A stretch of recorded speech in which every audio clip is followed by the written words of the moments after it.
And welcome to the Rescue Rundown, cats and dogs everywhere. I'm Dave Morris alongside Abby Wolf of the Central Oklahoma Humane Society. It is episode 52. Nice. I know. Keeps building, keeps growing. We'll be at 100 sometime next year. Anyways, the Rescue Rundown every week. We chat with this lady about various things going on at the Central Oklahoma Humane Society. She always brings along a friend. This week we're talking about, well, cats, sort of. So, naturally, we have a dog. Of course. I think this is our trend recently, Right. but I think the staff at the Oklahoman would really appreciate me bringing a dog for a change. You know, it seems like our colleagues here in a big wing upstairs prefer the hounds, the pooches, the dogs versus the felines. That's for some what reason. I hear. You know, to each their own. I think there are some cat lovers in the building, but definitely outnumbered. Right here. Yeah, there you go. Nothing wrong with dogs. And who is our friend? This is Fuchsia. Fuchsia is about 9 weeks old, so she's a little over 2 months old. She's ready for adoption today. Her mama, who is Magenta, got adopted yesterday, and her sister Violet is still there with her. So Really? they are, Did you guys just pull out Joseph, did you guys, you can't see him, he's off camera right now. Did you guys just pull out a color wheel and say, this area, and what are the various shades that we're going to call It's really that? up to our fosters. So our fosters love to get to name their pets that they take into their homes. Naturally, it's a perk of being a foster. So one of our staff members actually fostered this group and named them after the color wheel, if you will. Very nice. So this is Fuchsia. That's right. Magenta's the mom. She's already found a happy place. That's and, right. Violet, what happened to Violet? Violet is still at the adoption center. So today, Fuchsia and Violet are going to find their forever afters. At 7500 Northwestern, that's where the Central Oklahoma Humane Society is, up on the north side of Oklahoma City. Speaking of fostering, you're doing some dog sitting right now. Yeah, you know you love your sister whenever you watch her geriatric dogs. So right now we're totaling 5 dogs in the house, but You're it's good. shepherding 5 dogs. That's right. I kind of feel like I'm guiding the herd at times, but definitely house full of love at this point. Good for you for doing that. Our topic on the Rescue Rundown this week is, and as you can see some inventory here, the various items that you guys need and the various items you guys go through. As a cat owner, I'm amazed how much my 2 cats, how much cat litter they go through. I can't imagine how much you guys go through. Oh my goodness. Well, we see so many pets throughout the year, and so you can imagine that stuff just piles up. So I guess the appropriate question at this point is, Abby, what's the scoop? Sorry, Paige, sorry. Well, I don't even know how to go from there, Dave.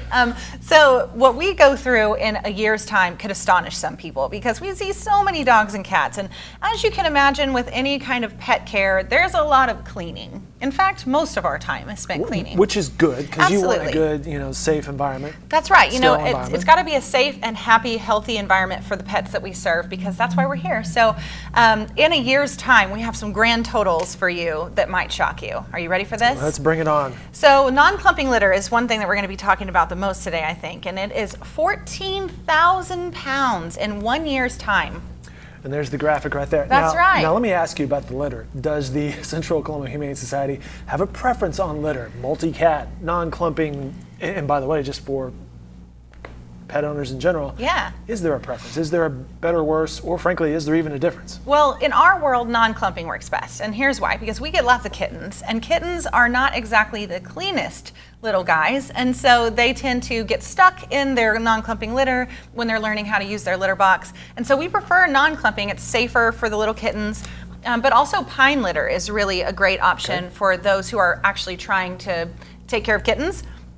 Pine litter is a safe option if ingested, but then also is a non-clumping option as well. All right, so non-clumping litter, 14,000 pounds. That's a lot of litter. That's a lot of litter. There's the scoop, ladies and gentlemen. All right, food bowls. Food bowls. So we use the disposable food bowls because we don't want to. We want to keep things separate. So if a dog is eating out of one dish, we want to make sure that another dog is not eating out of the same dish.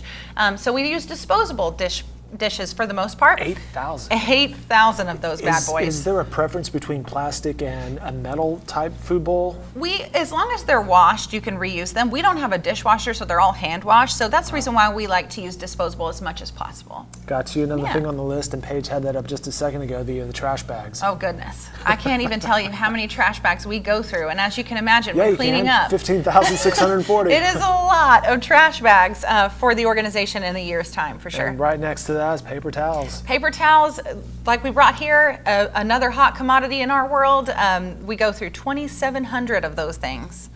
And the laundry detergent. And in what goodness. ways is that used? You know, we always provide a blanket for every pet.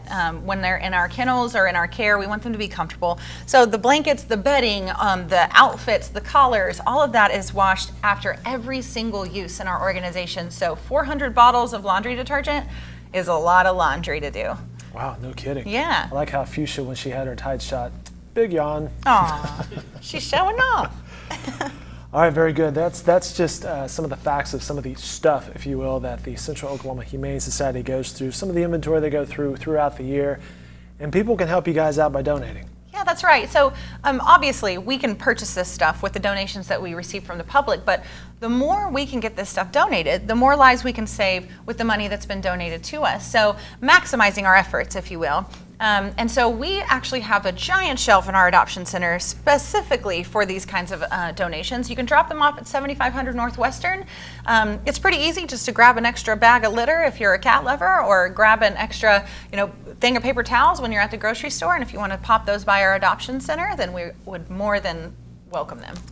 They also have some information on their website at okhumane.org/donate/wishlist that you can get to. And one final thing, the Hero Awards coming up this weekend. Yes, so our Hero Awards is our third annual. We're going to be honoring 3 very special heroes that have made impacts in the lives of their owners, but also in the community in general.